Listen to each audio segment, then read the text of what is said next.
Hello friends, ഏതോ ജന്മകൽപ്പനയുടെ പുതുപുത്തൻ എപ്പിസോഡിലേക്ക് എല്ലാവർക്കും സ്വാഗതം. അങ്ങനെ നമ്മുടെ ശ്രുതി ആണെങ്കിൽ ശ്യാമിൻ്റെ റൂമിൽ ചെന്നിട്ട് ശ്യാമിൻ്റെ ഫോൺ എടുത്ത് പരിശോധിക്കുകയാണ്. അപ്പോൾ ശ്രുതിക്ക് മനസ്സിലാവാണ് ശ്യാം 10 ലക്ഷം വിഡ്രോ ചെയ്തതായിട്ട്.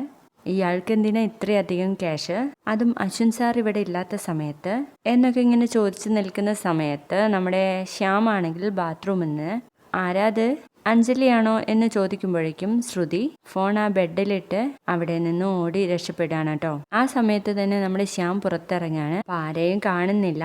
അപ്പോഴേക്കും നമ്മുടെ ശ്യാമിനാണെങ്കിൽ ഫോൺ കോൾ വരികയാണ് കേട്ടോ. ശ്രുതി ആണെങ്കിൽ പോയിട്ടില്ല, അവിടെ ഒളിഞ്ഞു നിൽക്കുകയാണ്. ഹലോ, നിന്നോട് ഇങ്ങോട്ട് വിളിക്കരുതെന്ന് ഞാൻ പറഞ്ഞിട്ടില്ലേ? എന്തെങ്കിലും ആവശ്യമുണ്ടെങ്കിൽ ഞാൻ നിന്നെ വിളിക്കാം. വാങ്ങുന്ന ക്യാഷിന് കുറച്ചെങ്കിലും ആത്മാർത്ഥത കാണിക്കടോ എന്നൊക്കെ ഇങ്ങനെ പറയുന്നുണ്ട്. ഇഡിയറ്റ്, ഇത്രയും കെയർലെസ് ആയിട്ടാണോ നിങ്ങളൊക്കെ കാര്യങ്ങൾ ചെയ്യുന്നത്? എത്രയും പെട്ടെന്ന് അവനെ നിന്റെ കസ്റ്റഡിയിൽ എടുക്കണം എന്നും പറഞ്ഞ് ശ്യാം 1 മിനിറ്റ് ഒന്ന് ഹോൾഡ് ചെയ്യട്ടോ എന്നും പറഞ്ഞ് അവിടെ വേറെ ആരെങ്കിലും ഉണ്ടോ എന്ന് ചെക്ക് ചെയ്യണേ. എന്നിട്ട് പറയും, രാത്രി 8 മണിയാവുമ്പോൾ അവനെയും കൊണ്ട് ഞാൻ പറഞ്ഞ സ്ഥലത്തേക്ക് നിങ്ങൾ എത്തണം. അപ്പോഴേക്കും ഞാൻ അങ്ങ് വന്നേക്കാം എന്നൊക്കെ പറയുന്നത് നമ്മുടെ ശ്രുതി കേൾക്കുകയാണ് കേട്ടോ. അങ്ങനെ ഫോൺ കട്ട് ചെയ്തിട്ട് വാതിലിന്റെ അടുത്ത് വന്നിട്ട് നമ്മുടെ ശ്യാം എല്ലായിടത്തേക്കും നോക്കുകയാണ് കേട്ടോ. ആരെയും കാണാത്തതുകൊണ്ട് ഡോർ അടച്ച് പോവാണ്. ആ സമയത്ത് ശ്രുതി ഡോറിന്റെ അടുത്ത് വന്ന് നിൽക്കുന്നുണ്ട്. പക്ഷെ ഒന്നും കേൾക്കുന്നൊന്നുമില്ല കേട്ടോ. തുടർന്ന് ശ്യാമാണെങ്കിൽ 8 മണിയാവുമ്പോഴേക്കും അവിടെ എത്താൻ വേണ്ടിയിട്ട് അങ്ങ് നടക്കുകയാണ്. ആ സമയത്ത് ശ്രുതിയും പിന്നാലെ ഉണ്ടാവും. ശ്യാമിനിങ്ങനെ സംശയം വന്നിട്ട് ഇടയ്ക്കിടയ്ക്ക് തിരിഞ്ഞു നോക്കുന്നുണ്ട്. അപ്പോഴൊക്കെ ശ്രുതി അവിടുന്ന് മാറി നിൽക്കുകയാണ് കേട്ടോ ചെയ്യുന്നത്. അങ്ങനെ ശ്യാമ് താവളത്തിൽ എത്തുന്നുണ്ട്. അവിടെയുള്ള ആ ഗുണ്ടകളെ ചെന്ന് ആദ്യം ചീത്ത പറയാണ് കേട്ടോ. എന്നിട്ട് ആ ക്യാഷ് അങ്ങ് കയ്യിൽ കൊടുത്തിട്ട് പറയും, എന്താ ഇനി എണ്ണി നോക്കണോ? കണക്കൊക്കെ കൃത്യമായിട്ടുണ്ട്. എന്താടോ താൻ മിണ്ടാത്തത്? പണം ചോദിക്കാൻ മാത്രമേ നിന്റെ വായ പൊങ്ങുള്ളൂ. ഈ ശ്യാം മാധവ് എന്തെങ്കിലും ഏറ്റാൽ അത് കറക്റ്റ് ആയിരിക്കും. പക്ഷെ നിങ്ങൾ ചെയ്യുന്നത് എന്താ? ഇത്രയും കെയർലെസ് ആയിട്ടാണോ നിങ്ങൾ ഏറ്റെടുത്ത വർക്ക് ചെയ്യുന്നത്? ഇങ്ങനെയുള്ളവരെ എന്റെ കൂടെ സഹകരിപ്പിക്കാൻ വേണ്ടിയിട്ട് പറ്റില്ല എന്ന് പറയുന്ന സമയത്ത് നമ്മുടെ ശ്രുതി അവിടെ നിന്ന് അതൊക്കെ ഒളിഞ്ഞു കേൾക്കാൻ കേട്ടോ. എന്നിട്ട് ശ്രുതിക്ക് തോന്നും, ഈ ശ്യാം തന്നെയാണോ അശ്വിൻ സാറിന്റെ മിസ്സിങ്ങിന് പിന്നിൽ എന്ന് ചോദിച്ച് കേൾക്കാൻ വേണ്ടി ചെവി ഇങ്ങനെ ഓർത്ത് നിൽക്കുന്ന സമയത്ത് അവിടെയുള്ള കമ്പികളൊക്കെ കൂടി വീഴുകയാണേ. അപ്പൊ ശ്യാമ അവരോട് പറയുന്നുണ്ട്, എന്താടോ കുന്തം വിഴുങ്ങി നിൽക്കുന്നത് പോലെ നിൽക്കുന്നത്?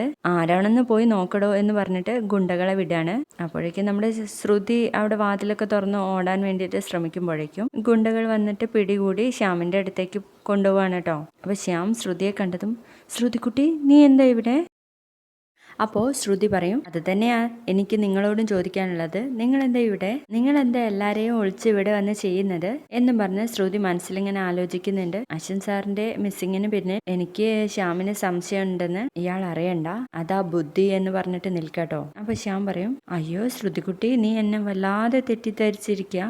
അതെ, ഞങ്ങളുടെ വീട് പണി നടക്കുന്നുണ്ടല്ലോ, അവിടുത്തെ കോൺട്രാക്ട് എന്നെ വല്ലാണ്ട് അങ്ങ് പറ്റിച്ചു. അപ്പൊ അയാളെ ഒന്ന് വരട്ടാൻ വേണ്ടിയിട്ട് ആണ് ഈ സെറ്റപ്പുകളൊക്കെ. അല്ല ശ്രുതിക്കുട്ടി, നീ എങ്ങനെ ഇവിടെ എത്തിയത് എന്ന് ചോദിക്കുമ്പോൾ നമ്മുടെ ശ്രുതി പറയും, അതല്ലല്ലോ കാര്യം. നിങ്ങൾ അശ്വിൻ സാറിന്റെ കയ്യിൽ നിന്ന് ഒപ്പിടിച്ച് വാങ്ങിയ ആ പേപ്പേഴ്സ് എവിടെ?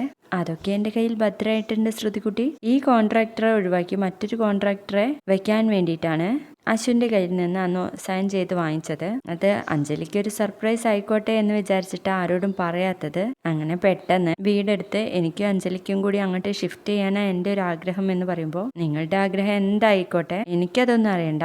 പക്ഷെ ഒരു കാര്യം, അശ്വിൻ സാറ് ഇവിടെ എത്തിക്കഴിഞ്ഞാൽ ഞാൻ എന്തായാലും നിങ്ങൾ എന്നെ കൊണ്ട് ചെയ്യിപ്പിച്ച കാര്യങ്ങളൊക്കെ പറയും എന്നങ്ങ് പറയുന്ന നേരത്തെ നമ്മുടെ ശ്യാമങ്ങ് വല്ലാണ്ട് ചിരിക്കുകയാണ് കേട്ടോ. നിങ്ങൾ ചിരിക്കൊന്നും വേണ്ട എന്നങ്ങ് പറയുന്ന നേരത്തെ ശ്യാം പറയും, നീ എല്ലാതും പറയും എന്നല്ല പറഞ്ഞത്, അത്രയല്ലേ ഉള്ളൂ. എനിക്കൊരു ഭയവും ഇല്ല ശ്രുതിക്കുട്ടി എന്നും പറഞ്ഞ് നിൽക്കാട്ടോ. ശ്രുതി, നീ തനിച്ചു പോവോ അതോ ഞാൻ കൊണ്ടുവിടണോ എന്ന് ചോദിക്കുമ്പോൾ, ഇങ്ങോട്ട് വന്നത് ഒറ്റയ്ക്കാണെങ്കിൽ എനിക്ക് തിരിച്ചു പോകാനും അറിയാന്ന് പറഞ്ഞിട്ട് ശ്രുതി അങ്ങ് പോവാണേ.